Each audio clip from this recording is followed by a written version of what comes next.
ليه الستات او البنات بيحلو قوي بعد الفركشة او الانفصال؟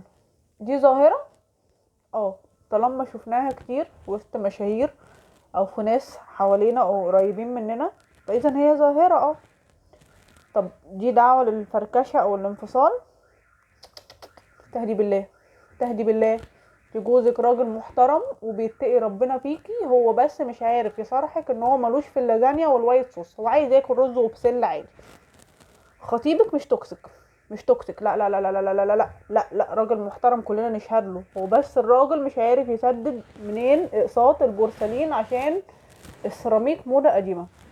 طب انا ليه بقى جايه اقول لك اجابه الفيديو ده؟ عشان دي من ضمن الاسئله اللي اكيد بتراود كتير مننا بعد الساعه 12 بالليل. مجرد بس انا جايه اجاوبك على السؤال ده. اول حاجه، احساس الحريه المفاجئ ده او الراحه النفسيه. تخيل لو انت طول الوقت محطوطه تحت ضغط وفي علاقه مش مرتاحه فيها، وطول الوقت العلاقه عباره عن مشاكل وبتضغطك وحطتك كورنر كده طول الوقت، تخلصي من مشكله من نقره لضحضيره، مش عارفه اسمها ايه، من نقره لضحضيره، اللي هو طول الوقت انت محطوطه في ضغط، ما فيش حاجه حلوه. انا طول الوقت انت بتحلي مشاكل، مضغوطه متوتره ما بينكو وما بين بعض طول الوقت. يعني مش في حاجات انت مش عارفه تتاقلمي معاها، مش عارفه تغيريها، وشخص مش ريد فلاكس، اللي هو دي ريد كاربت، و ففجاه فاهم اتخلصت منه، او ان انت سبتيه او طلعتيه بره حياتك. فالستات اللي بتكون في العلاقه يعني في نوعيه دي من العلاقات اللي هي فيها شخص بيتسم بتشيبه زايده، تبص تلاقي ان هي فجأة نورت وحلوت وخدت بالها من نفسها، وده بينعكس عليها لمجرد بس الاحساس بالحرية المفاجأة دي، او ان هو الضغط ده اتشال من عليها. اعادة اكتشاف النفس او الذات، يعني هما غالبا هتبص تلاقيها بعد مثلا التجربة دي بتبقى عايزة طول الوقت تثبت لنفسها ان هي قادرة، هي مش هتعجب حد، فتلاقيها مثلا بتاخد بالها من نفسها اكتر، بتاخد بالها من جسمها، تروح جيم، تروح عيادة، تعمل حاجات، تهتم بالسكين كير بتاعها، تهتم بنفسها اكتر، عشان مجرد ان هي تثبت لنفسها ان هي انا قادرة، انا قادرة اعيش، انا قادرة اكون اقوى، انا قادرة ان انا يكون شكلي احلى. فكل الحاجات دي من ضمن رحلة التشافي بتاعتها يعني. التقدير بعد الفقد، هي ساعتها بتقدر ان هي تقدر نفسها، بتبقى خلاص خرجت بره الموضوع، فبتقدر ان هي تقدر نفسها وتشوف نفسها، ومع الوقت في رحلة التشافي دي هي بتبقى شايفة، بتقدر وهي بعيدة عن الشخص شايفة ان هي بيبان عيوبه اكتر، بيبان فعلا الحاجات اللي هي كانت بتحاول تتأقلم معاها ومش عارفة تعيش معاها، فبالتالي اللي هي تحس ان هي بتقدر نفسها اكتر، اللي هو انا ازاي كنت متحملة، انا ازاي كنت عايشة في ده، انا ازاي كنت متقبلة ده. فبالتالي هي بتبتدي تشوف العيوب دي بتظهر اكتر، وبتبتدي تاخد بالها اللي هو انا كنت بمر فيه، انا كنت عامله في نفسي كده ليه. فده من نفس الحاجات اللي بتديها دفعه او ثقه في نفسها اكتر، ان هي تاخد بالها من نفسها اكتر او تهتم بنفسها.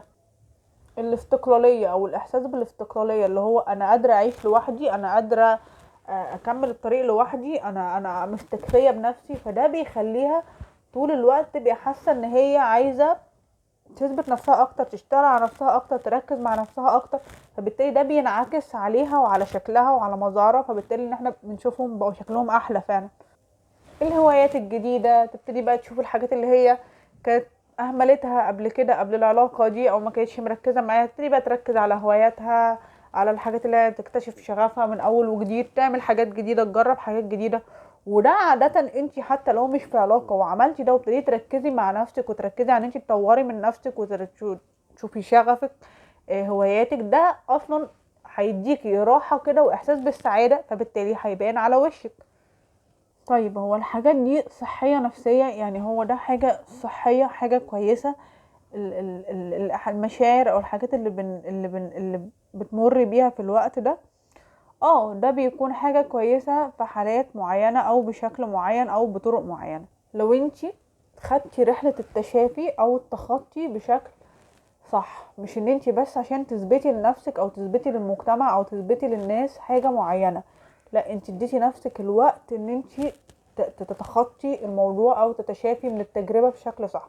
زي مثلا ان انت تقري بمشاعرك تقري بمشاعرك، حتى لو مشاعرك ما تخجليش منها، حتى لو مشاعرك دي تكوني صريحة فيها مع نفسك، حتى لو مشاعر دي فقد. ما طبيعي حد انت كنت مقضية معاه وقت وما بينكوا عشرة وما بينكوا حياة، فطبيعي ان انت ممكن مجرد ما هو يختفي من حياتك، خصوصا لو انت كنت ارجعي الفيديو العلاقات والعلاقة من اولها لاخرها مش صحية وحياتك متمحورة حوالين الشخص ده، فطبيعي ان انت بحاسة بحزن او حاسة ان انت بفقد.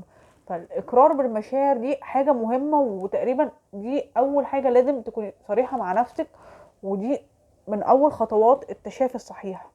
لازم تدي وقت لرحلة التخطي او التشافي، لازم تدي نفسك وقت. انت مش مضطرة ابدا ان انت تكوني كويسة بعد يوم بعد يومين، مش مضطرة ان تثبتي لحد حاجة. انت لازم تدي لنفسك وقت وتحزني وتزعلي بالشكل اللي انت شايفاه مناسب، مش بالشكل اللي الناس شايفاه مناسب. لان انت لو ما زعلتيش وما اديتيش نفسك الفرصة ان انت تزعلي، تعيطي، تصوتي، تصرخي، تنعزلي بشكل صح، صدقيني الزعل ده اللي انت هتفضلي تتجاهليه هيطلع بشكل ما عليكي او على صحتك او على جسمك. ممكن تلاقي نفسك فاهم دخلتي في وعكة صحية كبيرة قوي من ما فيش، وانت كنت ماشية على رجلك عادي. ممكن ترقدي فجأة، ممكن يعني بعد الشر لا قدر الله. فلازم ان انت تدي لنفسك وقت ان انت فعلا تقري بمشاعرك، وان انت تزعلي وتدي لنفسك وقت ومساحه ان انت تزعلي. انت مش مضطره ان انت تتخطي بسرعه، ولا في حد بيجري وراكي، ولا ده معناه ان انت شخص ضعيف. انك تبعدي عن اللوم، ان انت ما تلومي. في ناس بتفضل طول الوقت ما بينهم تتآكل، تلوم نفسها وتلوم الطرف التاني، وتقعد طول الوقت بجلد ذات لنفسها، وممكن فاهم توصل انها تجيب الطرف التاني وتقعد بقى تتتبعه وتلومه ورسايل وتبعت له. المفروض ان انت خلاص هي التجربة خلصت وعدت، ولو هي ما فيهاش خير ليكي وانت ما كنتيش مرتاحه، خلاص الموضوع انتهى. مش هنقعد نتكلم فيه ونعيد ونزيد ونجيب ناس ويبقى خلاص الموضوع عدى وانتهى. اتعلمي منها ان دي تجربه في حياتك، مرت بخيرها بشرها، وحاولي ان انت تستخدميها لصالحك بعد كده في المستقبل، او في تجربتك اللي بعد كده ان انت تتعلمي من اخطائك، وان انت هتبقي عارفه بعد كده ايه اللي المفروض ان انت مش عايزاه في الشخص اللي بعد كده. مش دايما بنبقى عارفين اللي احنا عايزينه، بس ان انت تبقي عارفة ايه اللي انت مش قادرة تتكيفي، مش هتقدري تتكيفي معاه، وايه اللي انت مش عايزاه في التجربة المقبلة بعدها. بعد الانفصال ده وقتك بقى ان انت تكوني لوحدك، ان انت تركزي على نفسك، تهتمي بنفسك، تدي لنفسك كل الاهتمام، تتشافي من التجربة دي، تطوري في نفسك، تشتغلي على نفسك، تشوفي فيديوهاتي، فبالتالي هتبقي شخص احسن من جوه ومن بره. مش مجرد بس ان انت هتبقي من بره بس او مظهر، او الناس تقول برافو دي قدرت تتخطى، ده مش عارفه فلان قاعد بيبكي في الزاويه، ده مش عارفه. ان انت تقدري فعلا ان انت تتخطي فعلا من جوه، يبقى السلام واصلك من جوه لبره، وبالتالي ده بينعكس عليكي، مش هيبقى شكل بس من بره وخلاص. الدعم، لو انت مش لازم تخوضي التجربه دي لوحدك، مش لازم تعيشي الحرب دي لوحدك.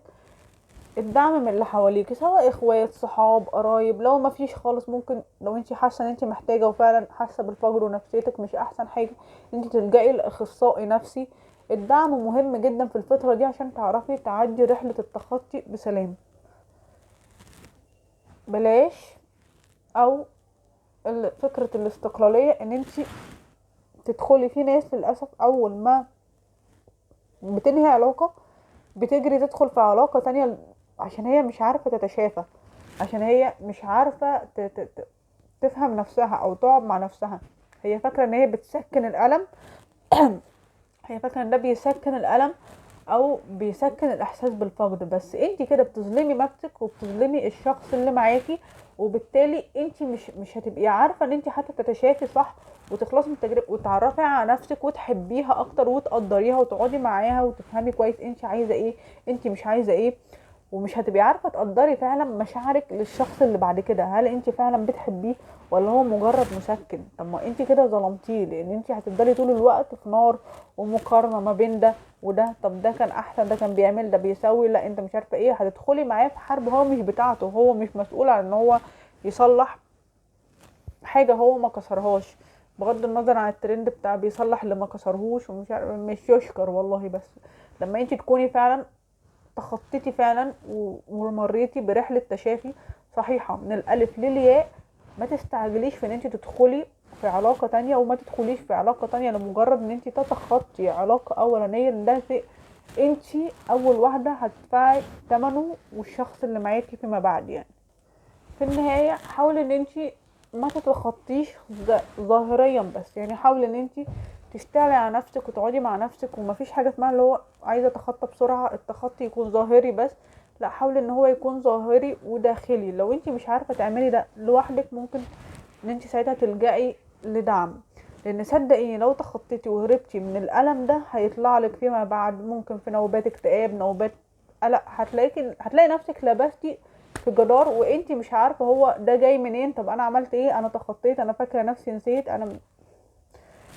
فحاولي ان انت تدي لنفسك الوقت ان انت تتخطي فعلا صحيح، وتعيشي تجربة التخطي والاستشفاء الذاتي من التجربة دي، وفيما بعد ان انت تنقل، يعني ده هيساعدك ان انت في التجربة فيما بعد ان هي تكون احسن، التجربة اللي بعدها تكون ان هي احسن، وان انت تقدري ان انت تعيشي مع نفسك وتكوني متقبلة نفسك وذاتك، وان انت تعرفي نفسك وتعيشي لوحدك. انت مش مضطرة طول الوقت ان انت تبقى في حد في حياتك وحد يكون محور حياتك. شوفي فيديوهاتي عن الموضوع ده، انا اتكلمت فيه قبل كده، واتمنى يكون الفيديو عجبك.